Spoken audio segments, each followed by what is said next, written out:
Awesome. All right. And welcome, everyone. So where we're going to be picking up is on page 79. And we're on the first full paragraph of page 79. It's the line that goes, although these reparations. And just to kind of talk about what have we been talking about so far? Like we're picking up right in the middle. What's been going on? What's happening? And so we're right in the middle of steps 8 and step 9. And I like to look at steps 8 and 9 as together and is in this part of the book. And we were speaking about the directions on how to set ourselves up for step 8. But also the directions on how to make amends. And we spoke about sort of more general directions. And actually, welcome everyone. I'm glad you're here. Oh, we got more people. Glad you guys are here. What I'm going to do is I'm just going to give a quick review on how to make amends in a more general way.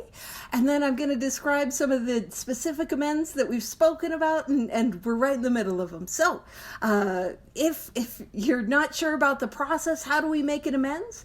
The first step to it is what I like to call the approach, where I reach out to that person or even that institution that I need to make an amends to, and I explain the situation and see if they are open to booking a time for us to meet.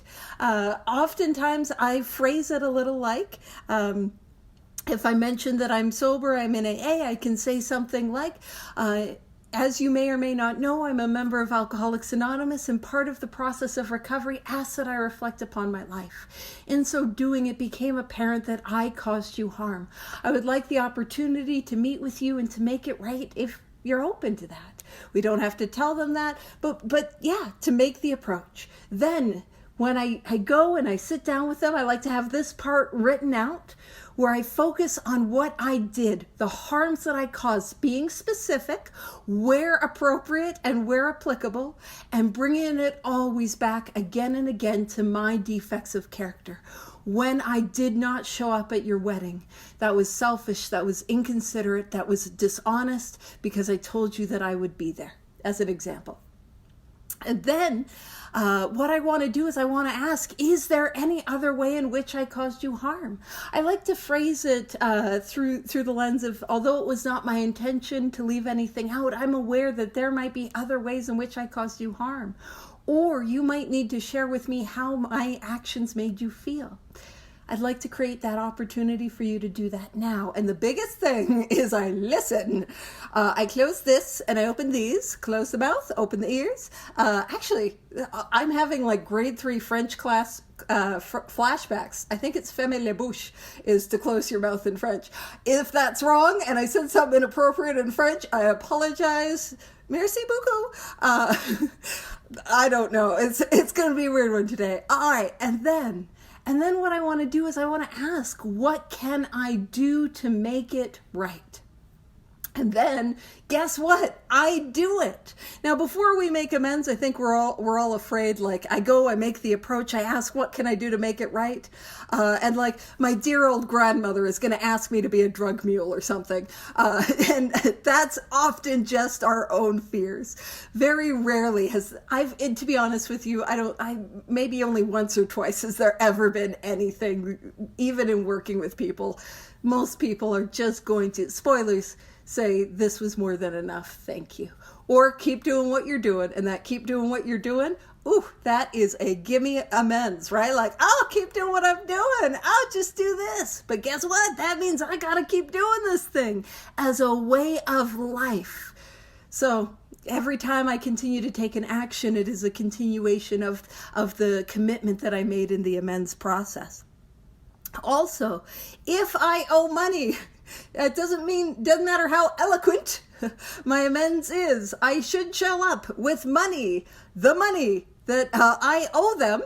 And we were talking about last week financial amends. It was like most alcoholics owe money. And I've got some news. They don't want my money. I get a little resentful because I think they're after my money. They don't want my money. Good news. They want their money back. It's their money. I got it. It's theirs, right? And so that's what I got to do is I got to either show up with the money that I owe them or some money and a payment plan that I follow up on and continue with. So That's what we were speaking about last week. General amends and what to do about financial amends. And we were speaking also about how it can be helpful to start with some of the smaller amends and pay those ones off. And it then allows me to build some momentum. And what we're diving right into and where we're picking up on page 79, although these reparations, I did give us plenty of time to find it, where we're talking about is criminal offenses. Now, I know you lovely law-abiding alcoholics would absolutely never, but I always want to point out, if there is specific directions, it is because so many of us were doing it. So when we're talking about how to make amends for things that we might have done that perchance might not have been the most legal, this is what we're talking about. So, although these reparations take innumerable forms, and immediately it's like, what the heck does that half a sentence mean? So a reparation is an amend, to repair, to restore, to make right. And the word innumerable is like too many to count. So although making amends for criminal activities, there's many ways in which we can do it, it goes on to say there are some general principles which we find guiding. So we're going to be guided and led by these general things. Now keep in mind, when we're talking about things that we did that were breaking the law, this is where we have probably the most amount of fear. So it says, reminding ourselves that we have decided to go to any lengths to find a spiritual experience. Rude. If you weren't here consecutive weeks, that is the second time they threw that third step decision back in my face. They are calling me out. And if you're like, wait a minute, when did I agree to go to any lengths to find a spiritual experience? Well, it depends on when you were taken through. So if you have been plodding along the Big Book study with us here on a Wednesday night, Tuesday morning, for some of you, nope, Thursday. That's the second time I got that wrong. Second time I got that wrong today. Just glad you're here. Thank you for coming. And what would have happened is we hit page 58. And on page 58 and how it works, it said, if you want what we have and are willing to go to any lengths to get it. And then we had a pause. And we were like, okay, do I want what we have in Alcoholics Anonymous? And what we have is permanent, contented sobriety. That's what's available. I mean, so much more than that, but like baseline. Permanent, contented sobriety. Do I want that? And then it was like, and are willing to go to any lengths to get it. And we had a pause. And we were like, okay, am I willing to go to any lengths? And if you remember, I did say that this would bite us in the butt.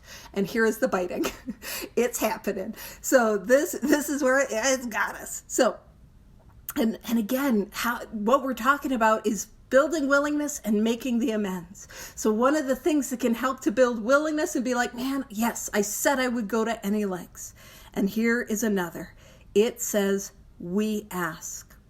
And any time in this book we see the phrase, we ask, that is a prayer. So some people call this one of the 9th step prayers. I think of it more as an 8th step prayer, but like, I'm not so pedantic that I'm going to worry about what we call it. I will worry about whether or not we say it as a prayer and we pray it. That's the hill I die on. But here's a prayer. And it says, we ask that we be given strength and direction to do the right thing, no matter what the personal consequences may be. We may lose our position or reputation or face jail, but we are willing. We have to be.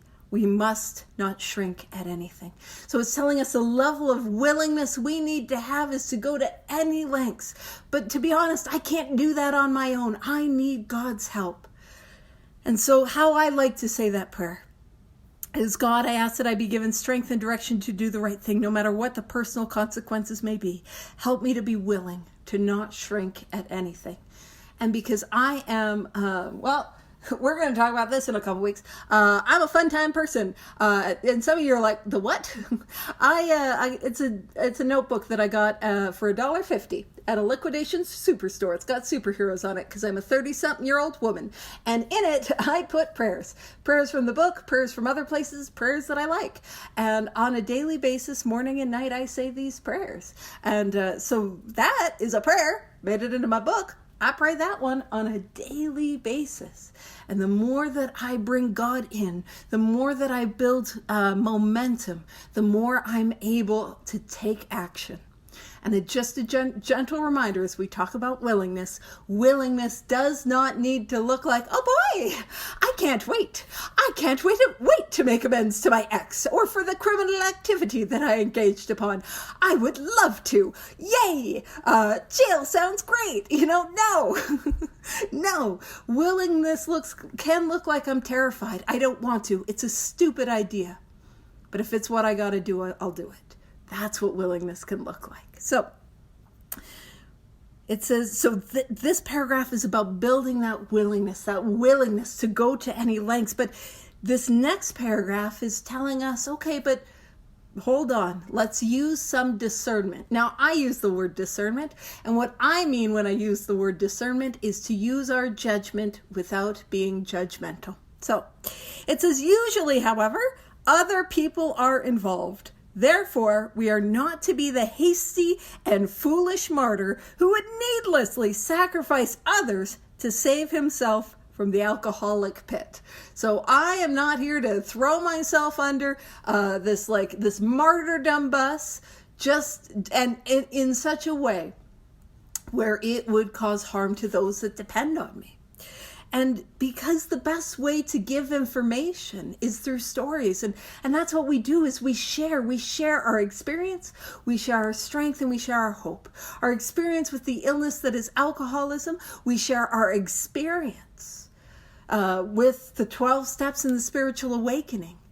And the strength that is not our own, and the hope that I promise is not my own, it's God's hope. And so that's what we're doing. So we're going to read a story. And we're going to see the experience of somebody who found themselves in this, or at least a similar predicament. So it says, a man we know had remarried. Because of resentment and drinking, he had not paid alimony to his first wife. She was furious. She went to court and got an order for his arrest. So we're setting the stage. He had commenced. And I want to point out the word commenced is to begin. Commenced this way of life. And it is two things. One, it is a way of life. This is not a set it and forget it deal. It is not a thing that I do for 30 days and, oh, thank goodness I wrote that inventory and I don't got to do that again. This is how we live our life. So we commence this way of life.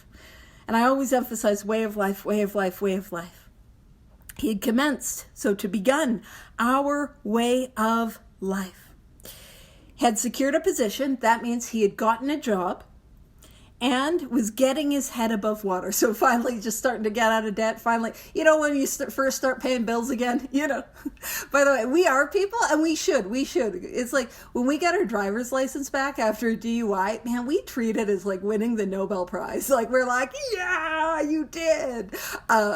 Normal people, by the way, don't have that reaction. And as we should, because it's a big deal for us. But I just thought it was that funny. Like he got a job and he's paying his bills. And we're like, yes.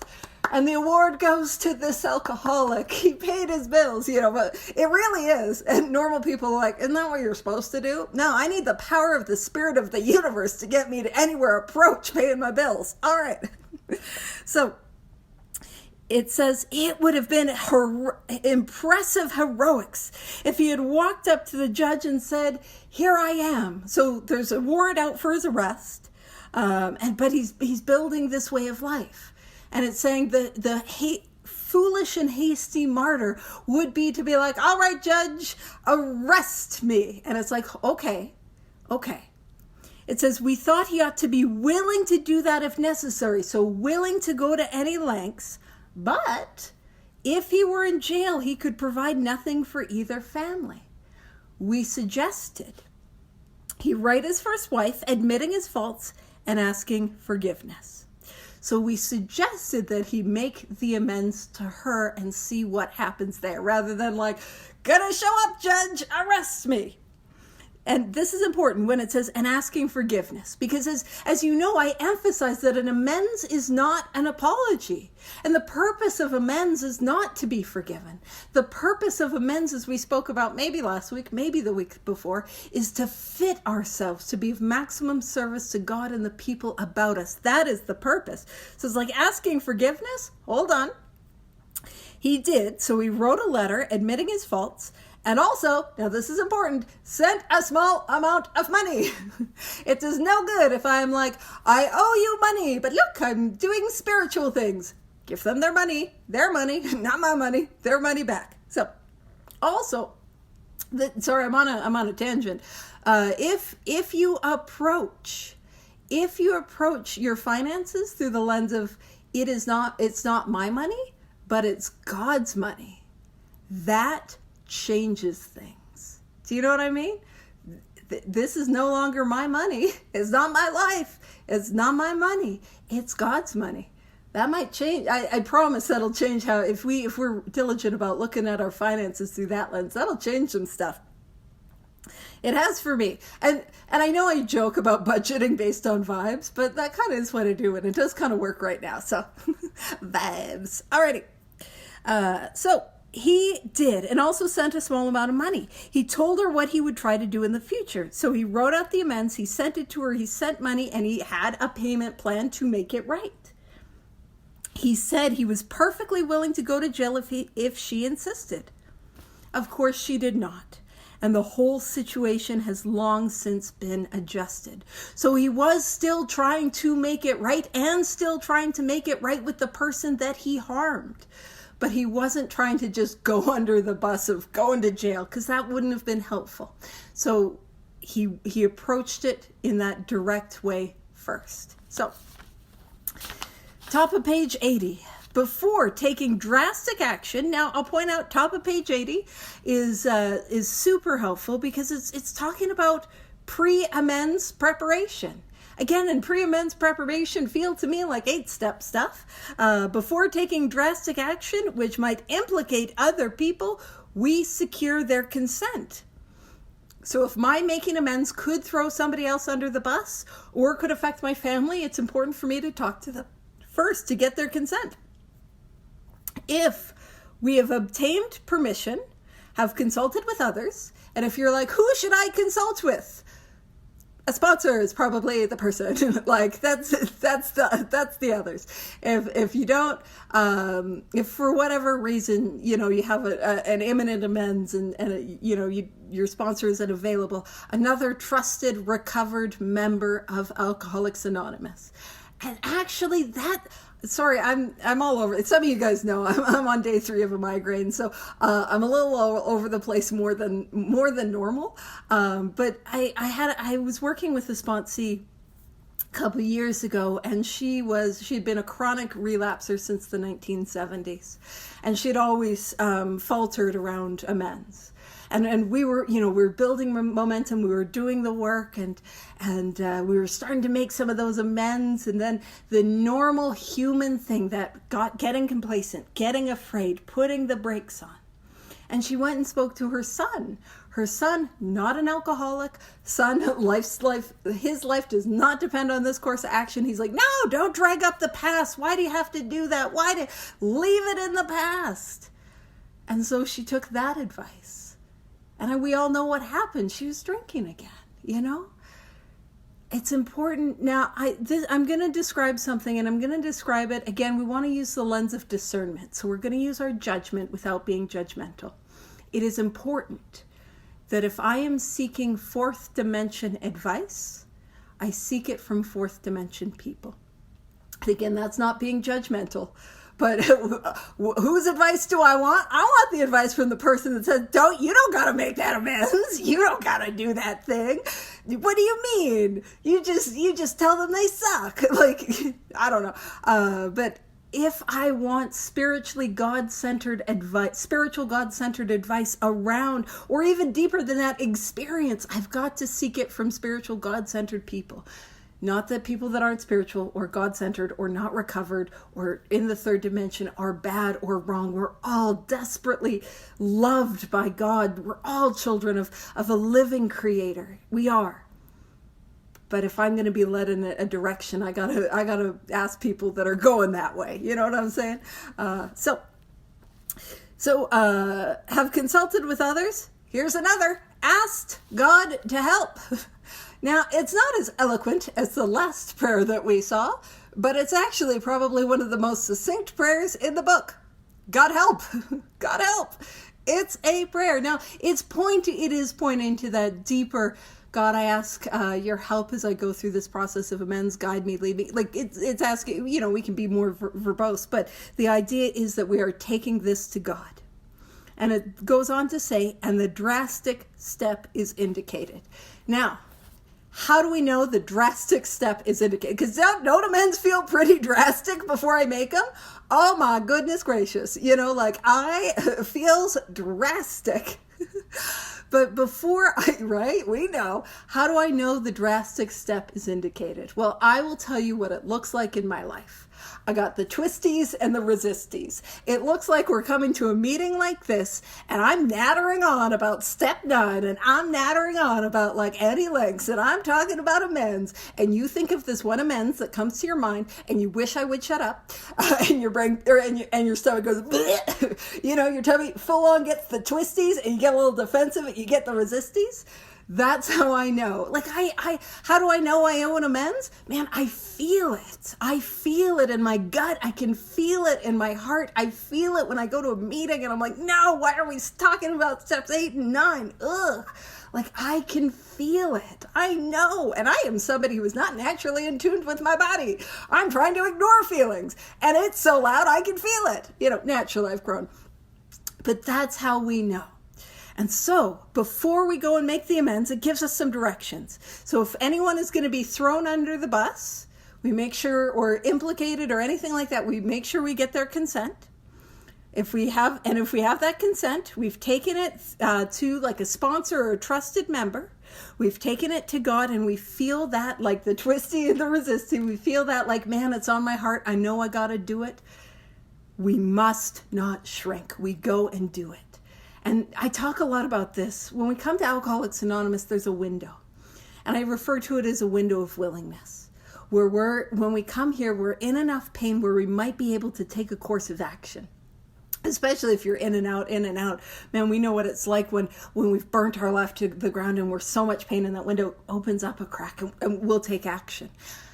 The 9th step is a microcosm of that, at least for me. Because I know what it is like when I got an amends, and it's hovering. It's right there. And if it's there, I got to go. And I have trained myself to go before it wasn't that bad, and I can justify it with this, and boom, it closes, right? I got to work within my window. So I got to go quickly. I can take these actions, go quickly. So and actually, it's going to bring a story. This brings to mind a story, but I had my own story that came to mind. And I spoke about this during the Q&A portion last week, but I had a sponsee, and this was her first sort of amends, and it was like a perfect amends to make. She had been living in a sober living facility. So she was in a house with a number of other girls, 4 or 5 other women. And the food bank would make food bank donations. And her and a friend of hers in the house would get the food bank donations, take the cheese, and hide the cheese. We didn't get any cheese. That's what they were doing. And here's the thing. I knew it wasn't that serious. I knew it wasn't that dramatic. And they were all still friends. And I knew they would be after the amends. But it was a beautiful opportunity to really practice a lot of the sort of principles of what we're talking about. Where I sort of coached her through where we would make amends and not mention the other person at all. no involvement. And it was a beautiful sort of practice intro amends to deal with some of the like difficulties and nuances and subtlety. And it's about a block of cheese, so it's not that serious, you know? So those can be good ones to knock off first. But to talk about this amends, it says, this brings to mind a story of one of our friends. While drinking, he accepted a sum of money from a bitterly hated business rival, giving him no receipt for it. He subsequently denied having received the money and used the incident as a basis for discrediting the man. And I'm going to point something out. That is the harm. The real harm that was caused was the reputation destruction. And I'm emphasizing that because that is going to help some stuff that happens a little later in the story, no spoilers, make a little bit more sense. It says, he thus used his own wrongdoing as a means of destroying the reputation of another. Again, the harm was reputation destruction. In fact, his rival was ruined. So that was the thing that was really the harm. He felt he had done a wrong he could not possibly make right. If he opened that old affair, he was afraid it would destroy the reputation of his partner. That would be his business partner, just in case you're like, because we're going to talk about his wife, and you're like, what is this guy up to? No, business partner. It would destroy the reputation of his partner, disgrace his family, and take away his means of livelihood. What right had he to involve those dependent upon him? How could he possibly make a public statement exonerating his rival? So there's that fear that, man, this is going to ruin my family and their reputation, and I won't be able to provide for him. So this was the discernment we were talking about on the last page. So the result of this, it says, after consulting with his wife and partner, again, business partner, he came to the conclusion that it was better to take those risks than stand before his creator guilty of such ruinous slander. He knew it was better to make it right than live with the fact that he knew that he had caused this harm. He saw, now this is a line that I love. He saw that he had to place the outcome in God's hands. Or he would start drinking again and all would be lost anyhow. And some of you guys know when I do talks, I like to do a big book bounce around because I have the attention span of probably one of Vivian's raccoons. I'm just assuming, I don't know, maybe raccoons are quite fastidious and they're quite focused. I don't know, but I just have no attention span. So I just go all over the place. And I love doing a big book bounce around where I focus about what is my life like when it's in my hands. Not good. The dumpster is on fire. Versus what is my life like when I put it in God's hands? And that theme of in God's hands, we see throughout this book. We're going to see this in page 100. We're going to see it page 120, page 121. We're going to see this idea. And that's what we do. When it comes to the results of our actions in the 12 steps, when it comes to the result of our amends, when it comes to I'm fired. I'm fired from management, the management position of my life. We were speaking about how defect removal, man, that's upper management. I'm fired. Defect removal, none of my business. You know what else is none of my business? Results. That's upper management. I am fired from results. So how it ends up, none of my business. I put the outcome in God's hands. And the crazy thing is on page 100, when we put ourselves in God's hands, the results are better than anything we could have imagined. I take that leap of faith and I leave the outcome to God, and it works out more often than not. And really, it works out. Even when it doesn't feel like it works out, I promise it works out. So, he attended church for the first time in many years. After the sermon, he quietly got up and made an explanation. His action met widespread approval, and today he's one of the most trusted citizens of his town. This all happened years ago. Now, hold on, because you might be reading this and like, wait a minute. going to church and saying you did something bad? What? That's not an amends. I just want to put a bit more context on the situation. So this isn't a guy who normally went to church. But in the United States, especially in the 1930s, more people did go to church. It was very much a cultural and a societal thing. Like it was more common. Of course, there were guys like him that's like, I'm not darkening those doors. I'm not going. But when we look at what was the harm was reputation destruction. That was the real harm, because it probably wasn't even that guy's money. It was like his company's money. Like, you know what I mean? So it's just, and that all gets, business. Yeah, you can tell like budget based on vibes. You just business it out in the wash. I don't know. But the real harm was destroying his reputation. So what did he do? He had to make a public statement to restore the reputation. So that's what was happening there. And if most people went to church, actually, there's that stereotype of the older church ladies who gossip. That's probably the best place to take it based on that stereotype. It'll be all over town. But that idea that that's what he was trying to do, restore the guy's reputation. And so that is the amends. I want to contextualize that, because just to hear it and to say he told people in church that he had done wrong, that doesn't feel like making it right. But if we know that most people in a community would likely have hit the community church and would hear about it, and that would restore the reputation. So next section, whole other section, the chances are that we have domestic troubles. Yeah, exciting. Woo, an alcoholic? Finding themselves in some relationship difficulties? What? That's almost as unheard of as us having criminal activity or financial issues. So again, if it is a section in the book, we are people that struggle with it. And as we get into domestic troubles, there's two sections. We're going to start with, what do we do about infidelity?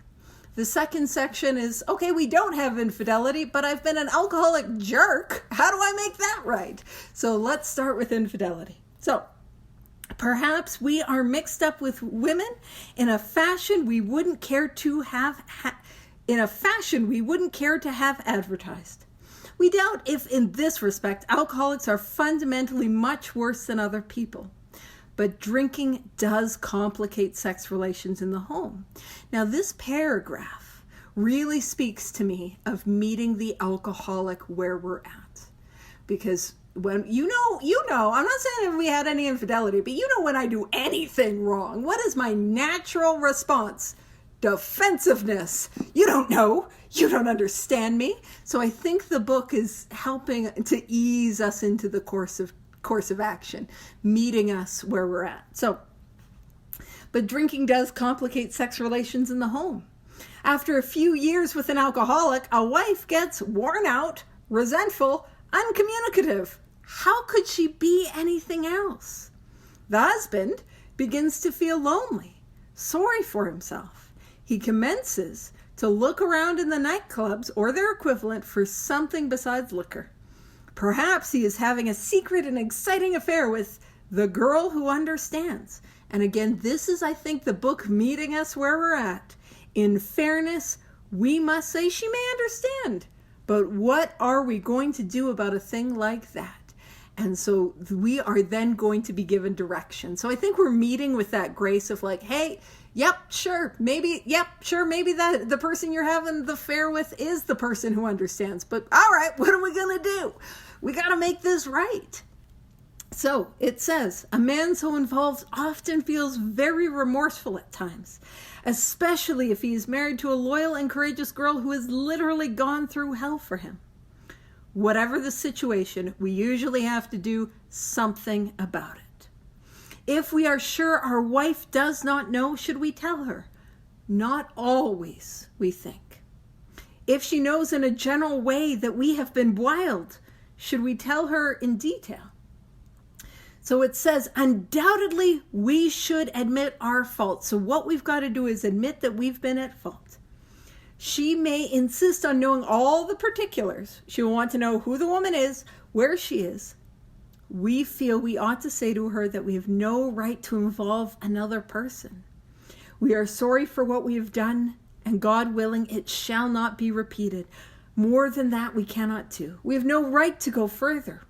Though there may be justifiable expectations, and though we wish to lay down no rule of any sort, we have often found this the best course to take. So this is one of those things where it's trying to thread a bit of a needle. We're going to talk in the next page about how we are dealing with jealousy, and we are dealing with a terrible betrayal of trust. And that is something that is genuinely quite harmful. And it might be the situation where saying I had an affair might cause more harm. If the person already knows that we've not been entirely on the up and up, it is helpful to not go into specific detail. And it is also saying it is helpful to not throw the other person under the bus. Because that is just, because, I'm somebody that's been cheated on. I want to take that anger out on everyone. But if I'm the person that caused the harm, I need to bear the responsibility. So we're not throwing people under the bus. It goes on to say, are designed for living. Again, designed for living. These 12 steps are a design for living. This is how we live our life. This isn't something that we talk about in between the prayers of the meeting. It is how we live outside of the prayers of the meetings. And it is, again, not a set it and forget it program. Our design for living is not a one-way street. It is as good for the wife as for the husband. Now, this is that idea that in those early days, the family would get involved in the Oxford group, would get involved and take the course of action in the steps. And so that's what we're pointing to. And we're going to see that pointed to a number of times later on. Now, bear with me, this is a tough line, but I'm going to explain it. If we can forget, so can she. And it's like, whoa. If we can forget, I'm the one that stomped all over your trust. And then the person I cheated on, they can forget too. That's a tough line. But I will share with you my experience. And my experience is I have worked with people who have been unfaithful in marriages and relationships. And, I had a sponsee who had an affair, and her husband knew, and it was all, and she was so riddled with guilt that it made her physically unwell.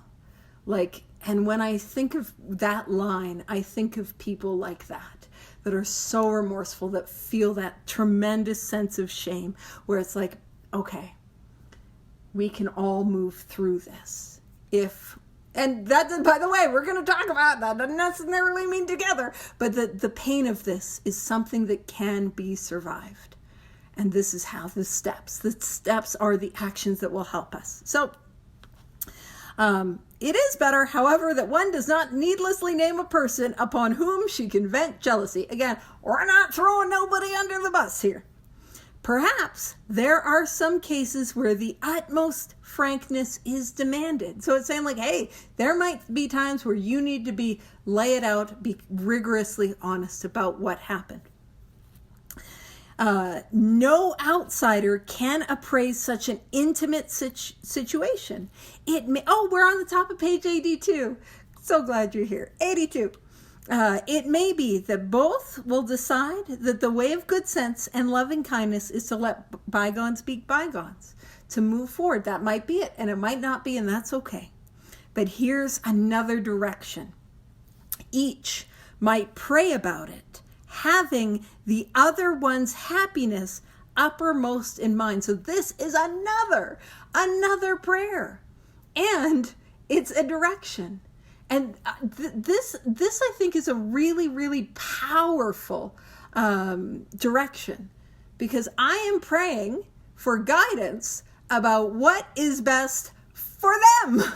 Which, for people like us, I don't want to generalize, but that is a foreign concept. Because aren't I usually be like, God, gimme, what about me, God, I ask that you tell me what would be best for them, what would bring the other person the most happiness and joy and freedom.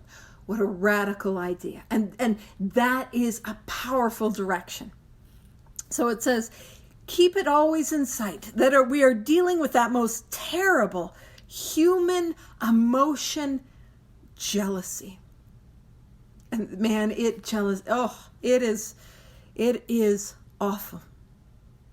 Good generalship, so to guide, may decide that the problem be attacked on the flank rather than risk a face-to-face combat. So it's again saying, hey, you might need to be absolutely, utterly frank about what happened, or it might be helpful to take an indirect approach. So it's a bit of a military reference, where it's like generalship is leading that we go this way rather than head on.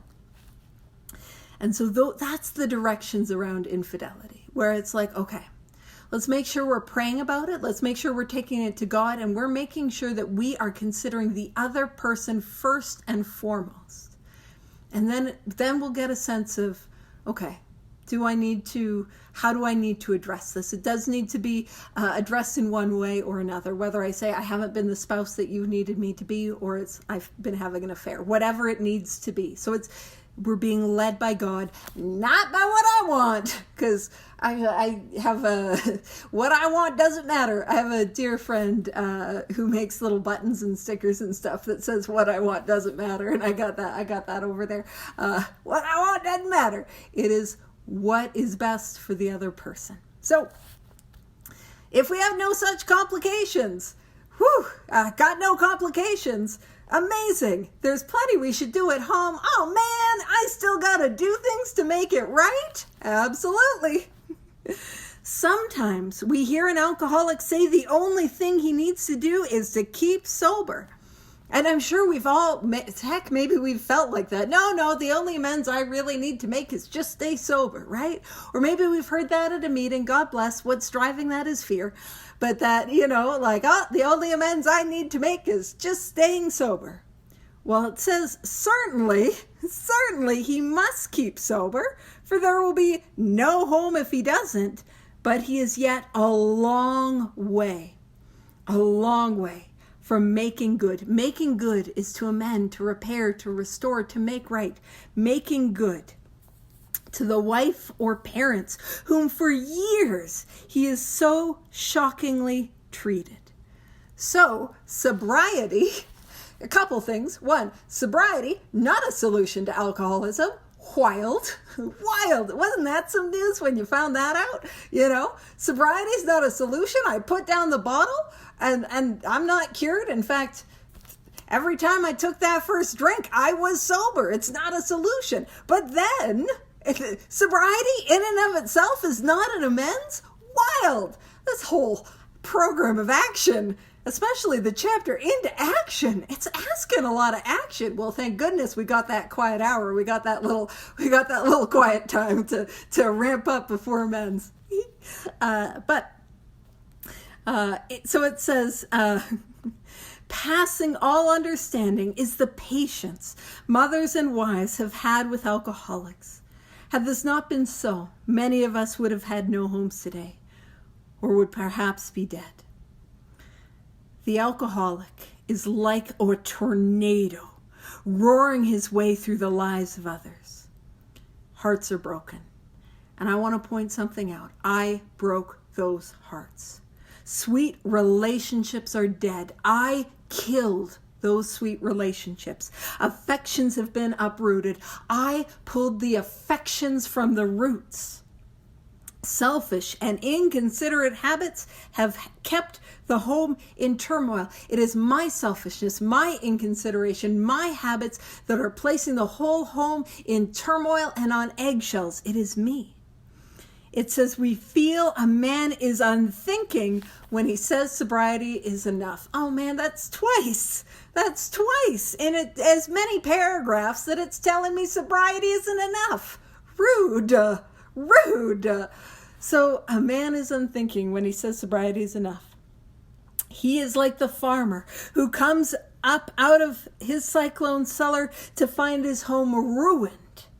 To his wife he remarked, "Don't see anything the matter here, Ma. Ain't it grand the wind stopped blowing?" And I have some designs that say, "Ain't it grand the wind stopped blowing?" I also have some recovered tornado designs, formerly roaring through the lives of others. But here's the thing. What we've got is, imagine this scenario. There's a tornado, and I think for those that live in Tornado Alley, like there's, that season is probably approaching, or is happening. Now with the tornado, it blows through. And you come up out of a cyclone cellar, and it's like, oh, isn't it great? The wind stopped blowing. Well, the barn's leveled, the grain silo's knocked over. There's a cow in the tree. Now, I really like animals, and cows in particular, so I'm going to pretend the cow is fine, and we're going to safely get her down. But we see that, it goes on to say, yes, there is a long period of reconstruction ahead. I've got to rebuild. I've got to put the barn back together. I've got to recenter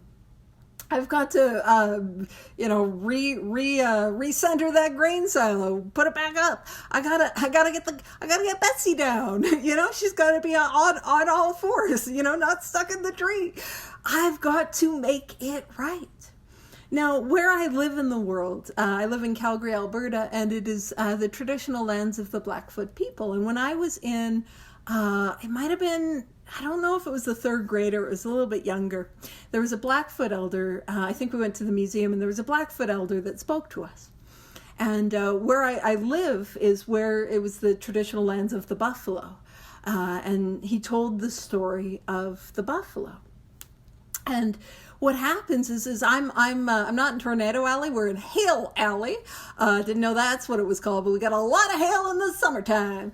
And we can get some storms off the Rockies, and a storm will come in, and the hail will be. I'm thinking about those July storms where you get like the hail, and it's coming down, and it's crazy. And what will happen is there's other animals. So there's deer. I didn't know we have antelope, but we actually have antelope, which is delightful. So the deer and the antelope and the little bunnies, they see the storm. And what do? Well, they hightail it out of there, and they try to outrun the storm. And what that happens is they try to outrun it. That storm is coming, and they get stuck in the storm, and it prolongs the storm. Now, when I come to amends, that's what I want to do, is I want to gazelle my way the heck out of there. I want to avoid it. I want to, burrow in a little hole. I don't want to deal with it. But you see the buffalo, and if you have ever seen a buffalo, they've got the very, very long hair on their head and on their shoulders. And the legend of the buffalo is that when a storm comes in, what the buffalo does is they turn and they face the storm. And in so doing, they walk through the storm. But what that does is that cuts the storm in half. And we're probably not today, but probably next week, what we're going to talk about is those 9-step promises, often referred to as the promises, but there's promises all over the place. But those 9-step promises, and when do those 9-step promises come true? Well, before I am halfway done. Before I'm halfway done. I've got to walk, and I've got to face the storm. But what is the difference between me and the buffalo? I am also the storm.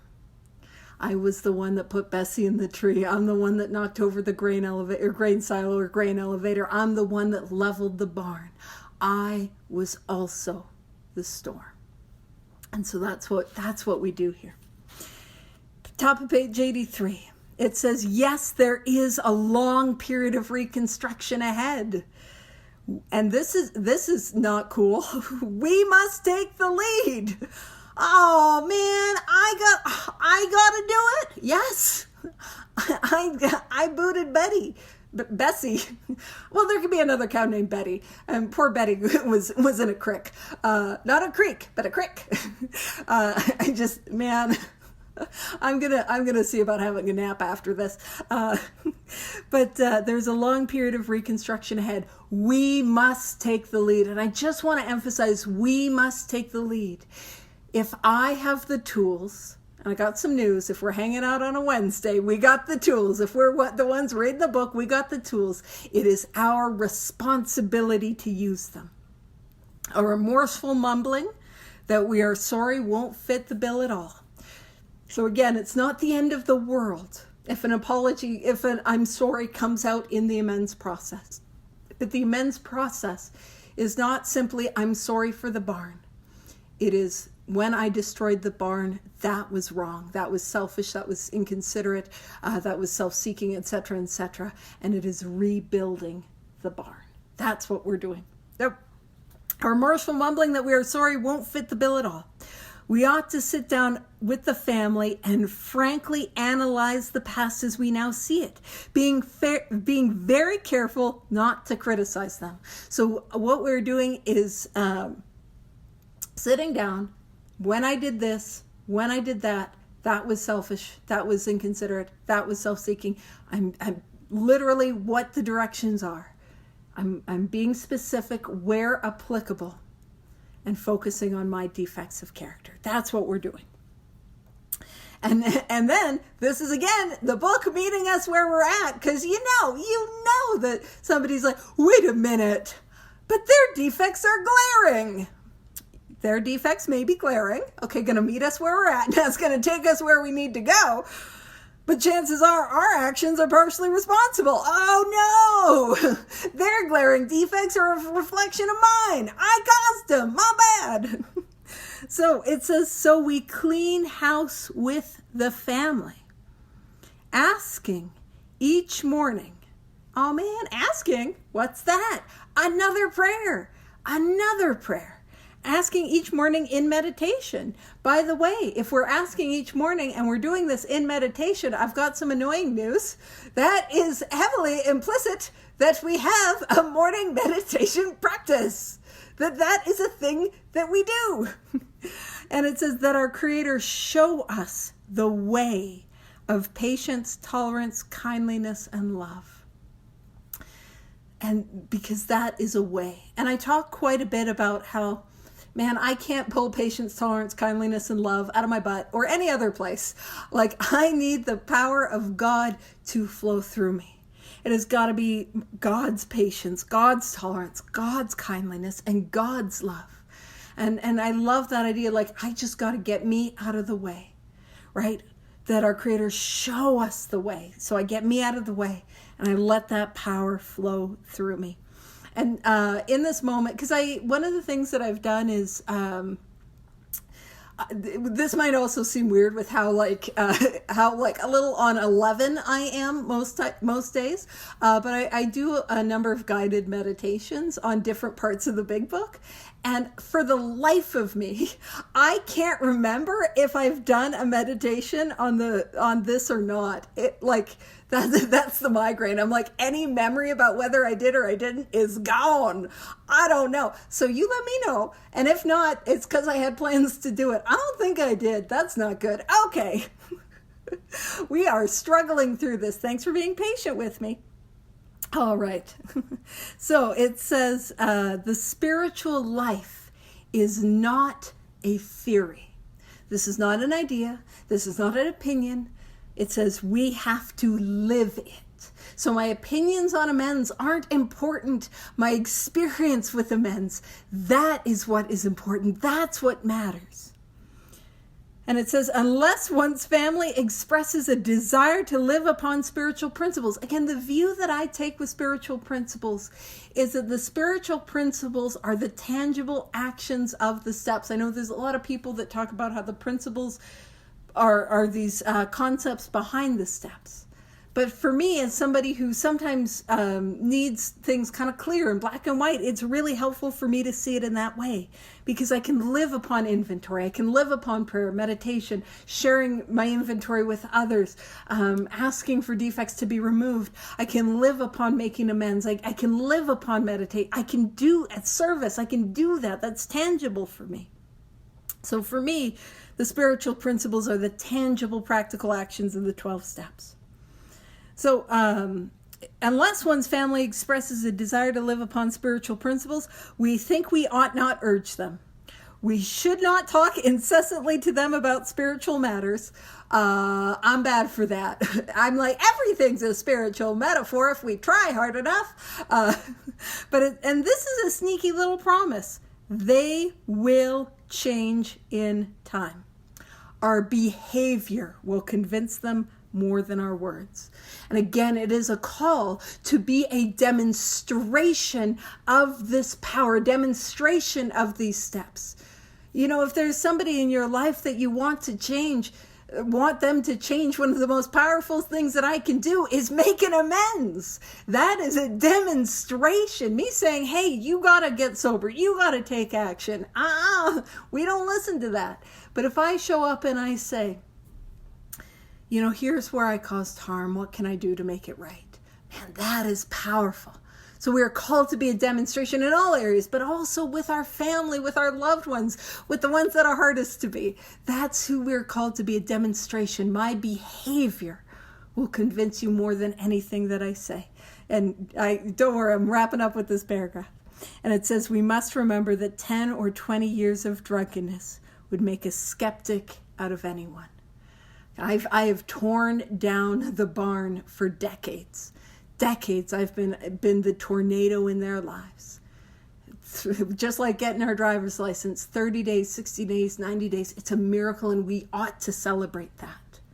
But we need to demonstrate with consistency that change, and it might take them a while, and that's okay. And I'll stop it there and toss it over to you, Vivian.